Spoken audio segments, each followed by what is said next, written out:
Hello dear student, तो स्वागत है आप सभी का आपके अपने यूट्यूब चैनल पर। देखिए, क्लास है आपकी एम्प्लॉयबिलिटी स्किल सेकेंड ईयर वाले छात्रों के लिए, जो कि आपका सिलेबस चेंज हुआ था ईएस का, उसकी हम न्यू पीडीएफ आपको करा रहे हैं। तो आप इस क्लास को अच्छे से देखें। वैसे इसमें ज़्यादा चेंजिंग नहीं है, तो ये जो टॉपिक मैं करा रही हूँ ये ऑलरेडी हम आपको करा चुके हैं, लेकिन फिर भी हम आपको स्टार्टिंग से करा रहे हैं।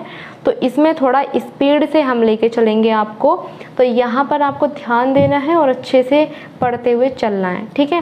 अपने फ्रेंड्स को ज़रूर शेयर कर दें, क्योंकि ये न्यू जो निमी ने पीडीएफ जारी की है उसी के ये क्वेश्चंस हैं। जो आपका सिलेबस चेंज हुआ था उसी पीडीएफ से हम आपको ये करा रहे हैं, ठीक है। तो चलिए, पहला क्वेश्चन जैसे कि यहाँ पर दिया है कि व्हाट इज़ फॉर्मल कम्युनिकेशन, औपचारिक संचार क्या है। औपचारिक संचार क्या है, तो यहाँ पर आपका राइट आंसर जाएगा official communication following A set of rules, यानी कि ए ऑप्शन यहाँ बिल्कुल करेक्ट आंसर आपका चला जाएगा। चलिए आगे देखते हैं। नेक्स्ट क्वेश्चन आपका आता है कि which of the following is a formal introduction in A job interview, यानी कि इनमें से कौन सा जॉब इंटरव्यू में औपचारिक परिचय है। इनमें से कौन सा जॉब इंटरव्यू में औपचारिक परिचय है, तो ये होता है आपका कि नमस्ते, मैं परमीत हूँ, आपसे मिलकर खुशी हुई। बिल्कुल नहीं, ये हम एक फ्रेंड के लिए जाहिर करते हैं। हाय मैं परमीत, मुझे बुलाने के लिए, बिल्कुल गलत है ये मैं परमीत, बिल्कुल गलत। सुप्रभात, दोपहर में सुप्रभात यानी कि गुड मॉर्निंग या आफ्टरनून, जैसे कि आप जाते हैं मॉर्निंग में जाते हैं या दोपहर में जाते हैं तो वहाँ आप बोलेंगे, ठीक है। I am Parmeet and I want to thank you for considering me for this job, यानी कि मैं परमीत हूँ और मैं आपको इस भूमिका के लिए मुझे चुनने के लिए धन्यवाद देना चाहता हूँ। सो डी ऑप्शन यहाँ बिल्कुल करेक्ट आंसर आपको चला जाएगा, ठीक है। आगे बढ़ते हैं, चलिए। नेक्स्ट क्वेश्चन आपका आता है, तीसरा नंबर पूछा है कि what is an example of formal written communication, औपचारिक लिखित संचार का एक उदाहरण क्या है। औपचारिक लिखित संचार का एक उदाहरण क्या है, फॉर्मल आपसे पूछा है। तो यहाँ पर राइट आंसर आपका जाएगा कि अपने प्रबंधक को ईमेल लिखना, अपने प्रबंधक को ईमेल लिखना। सी ऑप्शन यहाँ राइट आंसर आपको जाएगा। बिल्कुल हम राइट आंसर की बात करते चलेंगे और बाकी ऑप्शन पे हम ध्यान नहीं देंगे, ठीक है। ऐसे आपका टाइम बहुत ज़्यादा ही वेस्ट होगा। तो डियर, जो हमने पिछली क्लासें आपको दी हुई है वहाँ पर आपको बहुत अच्छे से मैंने समझाया है। बाकी यहाँ मैंने आपको बता दिया है स्टार्टिंग में ही कि हम ये वाला ये जो आपका चलेगा आप न्यू पीडीएफ वाला, ये हम स्पीड से लेके चलेंगे, ठीक है, जिससे कि हम कवर कर सकें आपके एग्ज़ाम तक। चलिए, क्वेश्चन आता है, फोर्थ नंबर पूछा है कि during a job interview if you could not hear or understand a question what to want to say, यानी कि नौकरी के साक्षात्कार के दौरान यदि आप कोई प्रश्न सुन या समझ ना सके तो आप क्या कहेंगे। तो यहाँ पर आपको कहना चाहिए कि माफ़ करें मैं समझ नहीं पाया, क्या आप कृपया दोबारा सवाल दोहरा सकते हैं। बिल्कुल ए ऑप्शन हमारा यहाँ पर राइट आंसर चला जाएगा। चलिए आगे बढ़ते हैं। नेक्स्ट क्वेश्चन हमारे पास आता है कि during a job interview Ramesh is asked to describe his top 3 strengths, which of the following responses so good formal communication, यानी कि नौकरी के लिए इंटरव्यू के दौरान रमेश से उसकी 3 सबसे अच्छी खूबियों के बारे में पूछा जाता है। निम्नलिखित में से प्रतिक्रियाएं अच्छे औपचारिक संचार को दर्शाती हैं। तो यहाँ पर आपका जो राइट आंसर जाना चाहिए बिल्कुल सी ऑप्शन यहाँ आपका जाएगा कि मेरी 3 सबसे अच्छी खूबियाँ हैं समस्या समाधान, टीम वर्क और विवरण पर ध्यान देना। सी ऑप्शन करेक्ट आंसर यहाँ आपका जाएगा। आगे बढ़ते हैं। देखिए डियर, क्वेश्चन आता है कि which of the following are include in a resume, यानी कि इनमें से कौन सी बातें रिज्यूम में शामिल की जाती हैं। इनमें से कौन सी बातें रिज्यूम में शामिल की जाती हैं, तो ये होता है आपका कॉन्टैक्ट इन्फॉर्मेशन, एजुकेशनल डिटेल, यानी कि आपने शिक्षा के क्षेत्र में क्या क्या कर रखा है, और स्किल्स एंड वर्क एक्सपीरियंस। तो डी ऑप्शन यहाँ करेक्ट आंसर आपका चला जाएगा। चलिए आगे देखते हैं। नेक्स्ट क्वेश्चन हमारे पास आता है कि Raghav is applying for a job at A marketing firm, What will make his cover letter easy to read? यानी कि राघव एक मार्केटिंग फर्म में नौकरी के लिए आवेदन कर रहा है, उसके कवर लेटर को पढ़ना आसान कैसे होगा? कैसे होगा? जब उसका जो लेटर है वो उसके टेक्स्ट को छोटे पैराग्राफ में विभाजित करेगा। तो यहाँ पर आपका बी ऑप्शन करेक्ट आंसर चला जाएगा। ठीक है, रिज्यूम कैसा होना चाहिए? छोटा होना चाहिए और यानी कि अच्छा लिखा होना चाहिए।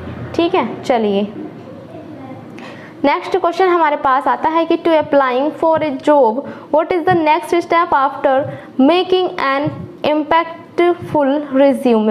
नौकरी के लिए आवेदन करने के लिए प्रभावशाली रिज्यूम बनाने के बाद अगला कदम क्या है? तो अगला कदम क्या है? यहाँ आपका जाएगा कि प्रभावशाली कवर लेटर लिखना। प्रभावशाली कवर लेटर लिखना, तो बी ऑप्शन करेक्ट आंसर यहाँ आपका चला जाएगा।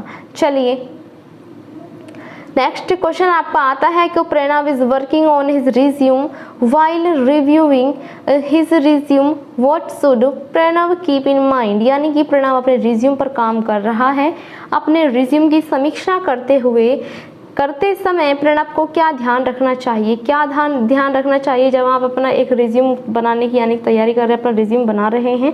तो वहाँ ध्यान रखने की जो आवश्यक चीज़ है ये होता है आपका कि वर्तनी और व्याकरण की गलतियों को जांच करें, बिल्कुल सुनिश्चित करें कि दी गई जानकारी सही है, राइट, और नौकरी से मेल खाने वाले कौशल और योग्यताओं को हाईलाइट करें, बिल्कुल सही। तो डी ऑप्शन हमारा यहाँ पर राइट आंसर चला जाएगा, सभी सही हैं। तो चलिए नेक्स्ट क्वेश्चन हमारा आता है कि Puja is applying for a motor mechanics positions in an automatic company what should she include in her cover letter? Puja एक ऑटोमोबाइल कंपनी में मोटर मैकेनिक पद के लिए आवेदन कर रही है, उसे अपने कवर लेटर में क्या शामिल करना चाहिए? तो उसे अपने कवर लेटर में क्या शामिल करना चाहिए कि कारण कि वह इस भूमिका के लिए उपयुक्त क्यों है? सी ऑप्शन यहाँ आपका करेक्ट आंसर चला जाएगा। ठीक है, चलिए नेक्स्ट क्वेश्चन हमारे पास आता है 11 पूछा है कि व्हाट इज इनफॉर्मल कम्युनिकेशंस? अनौपचारिक संचार क्या है? अनौपचारिक संचार क्या है? तो यहाँ जाएगा आपका कि आधिकारिक कार्य व्यवस्था के बाहर अनौपचारिक बातचीत। बिल्कुल, यदि आप किसी अधिकारी से बात कर रहे हैं, किसी अपने बॉस वगैरह से बात कर रहे हैं, तो वहाँ आपका फॉर्मल इस्तेमाल होता है और यहाँ आपका इनफॉर्मल यूज़ हम करेंगे, इनफॉर्मल कम्युनिकेशन। ठीक, चलिए क्वेश्चन आता है नेक्स्ट आपका पूछा है कि which of the following are some informal situations within the work place? कार्यस्थल पर निम्नलिखित में से कौन सी अनौपचारिक स्थितियां हैं? कौन सी अनौपचारिक स्थितियां हैं ये आपसे पूछा है। तो यहाँ पर जाएगा आपका कैंटीन कैफेटेरिया में खाना खाना, यह अनौपचारिक स्थिति है, राइट। वाटर कूलर के पास पानी पीना और लंबी लोबी हॉलवे में इंतज़ार करना या टहलना। तो यहाँ पर डी ऑप्शन हमारा करेक्ट आंसर चला जाएगा। ठीक है, चलिए नेक्स्ट क्वेश्चन हमारे पास आता है कि what are some advantage of informal communication at the work place? कार्यस्थल पर अनौपचारिक संचार के कुछ लाभ क्या हैं? कुछ लाभ क्या हैं? तो ये होते हैं आपके कि लोगों को एक साथ मिलकर बेहतर काम करने में मदद करता है। ए ऑप्शन यहाँ आपका करेक्ट आंसर चला जाएगा। ठीक है, चलिए नेक्स्ट क्वेश्चन आपका आता है कि you have started a new job at a company during lunch break you notice some coworkers chatting और how would you start an informal conversation with them? यानी कि अपने किसी कंपनी में नई नौकरी शुरू की है, लंच ब्रेक के दौरान आप देखते हैं कि कुछ सहकर्मी आपस में बातचीत कर रहे हैं, आप उनके साथ अनौपचारिक बातचीत कैसे शुरू करेंगे?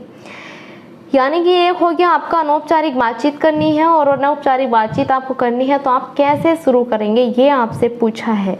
तो यहाँ आपका राइट आंसर जाएगा कि उनसे पूछें कि उन्हें कौन से टीवी शो खेलना पसंद है। यहाँ पर बी ऑप्शन आपका करेक्ट आंसर चला जाएगा। ठीक है, बी ऑप्शन करेक्ट आंसर आपका यहाँ जाएगा। थोड़ा स्लाइड ऊपर हो गई है, तो यहाँ पर बी ऑप्शन आपका करेक्ट आंसर चला जाएगा। ठीक है, चलिए नेक्स्ट क्वेश्चन हमारे पास आता है 15 पूछा है, you are at work and a coworkers ask for your support help with a task, how would you respond informally. आप काम पर हैं और कोई सहकर्मी आपसे किसी काम में सहयोग मदद मांगता है, आप अनौपचारिक रूप से क्या जवाब देंगे। तो आप क्या जवाब देंगे ये आपसे पूछा है, तो आप जवाब देंगे sure I can help, what do you need, यानी कि ज़रूर मैं आपकी मदद कर सकता हूँ, आपको क्या चाहिए। ठीक है, यानी कि आपको किस प्रकार की मदद चाहिए। चलिए क्वेश्चन आता है कि what is work place etiquette, कार्यस्थल शिष्टाचार क्या है। कार्यस्थल शिष्टाचार क्या है, तो ये होता है आपका कार्यस्थल पर सम्मान और व्यावसायिकता के आधार पर उचित व्यवहार, यानी कि बी ऑप्शन करेक्ट आंसर आपका जाएगा। ठीक है, चलिए क्वेश्चन आता है 17 नंबर पूछा है, विच of the following is considered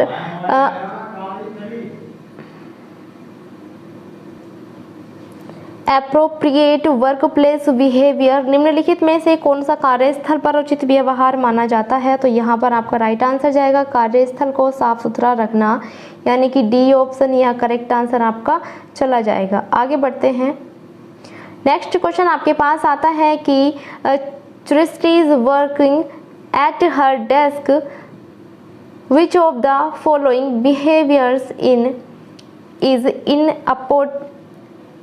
inappropriate in the work place, यानी कि क्रिस्टी अपनी डेस्क पर काम कर रही है, कार्यस्थल पर निम्नलिखित में से कौन सा व्यवहार अनुचित है।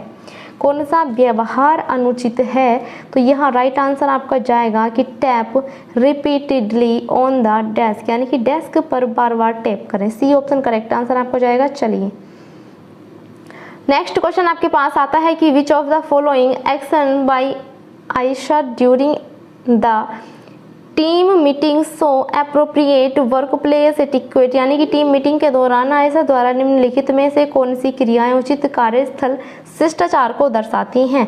तो यहाँ पर डी ऑप्शन आपका राइट आंसर जाएगा कि put her phone on silent mode and actively participate in the discussion, D option यहाँ पर आपका बिल्कुल करेक्ट आंसर आपका चला जाएगा। चलिए